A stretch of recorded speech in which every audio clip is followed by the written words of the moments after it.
आज सुबह 5 बजे रोज की तरह हम चारों दोस्त एक बार फिर जॉगिंग और दौड़ने के लिए निकल पड़े। सुबह का वक्त था और ठंडी भी काफी थी, इसीलिए मैं स्वेटर पहनकर आ गया। ठंड से ठिठुरते हुए हम नदी की तरफ दौड़ पड़े, जहां हमने कुछ लकड़ियां जलाने का फैसला किया ताकि खुद को थोड़ा गर्म कर सके। नदी किनारे पहुंचकर हमने लकड़ियां जलाई और ठंड से राहत पाई। एक तरफ हम आग के पास बैठे थे और दूसरी तरफ पूरब में सूरज धीरे धीरे उग रहा था। सूरज की किरणें हमने नई ऊर्जा से भर दी और हम वापस अपने घर की तरफ चल पड़े। घर पहुंचकर सबसे पहले हमने अपने दांतों की सफाई की, जो कि बहुत जरूरी थी।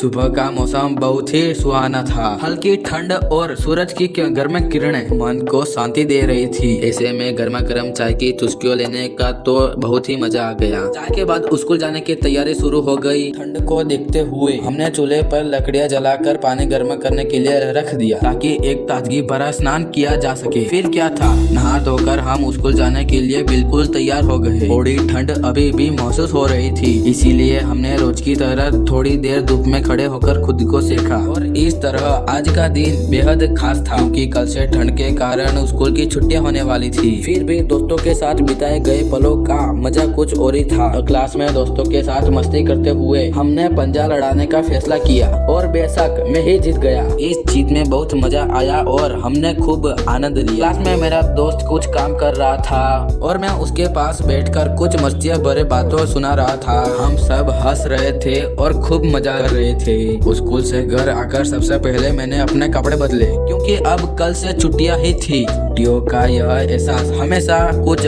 खास ही रहता है। तभी अचानक मेरा ध्यान मेरी पुरानी साइकिल पर गया, जो आज भीग चुकी थी। यह सोचकर मेरा मन थोड़ा बहुत उदास हो गया, जैसे कोई प्यारा साथी दूर जा रहा हो। भले ही मैं नई साइकिल ले आया, और पुरानी साइकिल से जुड़ी यादें और वो एहसास अभी भी दिल को छू रहे थे। पुराने साइकिल के जाने का गम था, पर नई साथी का साथ पाकर खुशी भी थी। नई साइकिल मेरे लिए सिर्फ एक नई सवारी नहीं, बल्कि एक प्यारी साथी थी, जिसे देखकर मेरा मन अक्सर खुश हो जाता है। पुरानी साइकिल का साथ छूटा, पर अब क्या कर सकते हैं। थोड़ा गम था, पर फिर मैं अपने दुकान पर आकर बैठ गया। शाम ढलते ही मैं अपने दोस्त के घर पहुंचा। यहाँ हमने कुछ हंसी मजाक के पल बिताए और कुछ यादगार कहानियां सुनकर खो गए। अब रात थोड़ी बहुत हो चुकी थी और मेरे दोस्त मुझे मेरे घर छोड़ने के लिए आ रहे थे। वैसे मुझे डर तो नहीं लगता, पर अंधेरे की बात ही अलग है। थोड़ा बहुत डर तो लग ही जाता है। और अब थक चुका था मैं। सुबह 5 बजे से जागे हुए के कारण अब पलकें भारी हो रही थी। आज की मेरी दिन की कहानी से भरी और प्यारी सी सपनों की दुनिया में खोने की बारी थी। व्लॉग पसंद आया हो तो like and subscribe. Thanks for watching. Bye bye.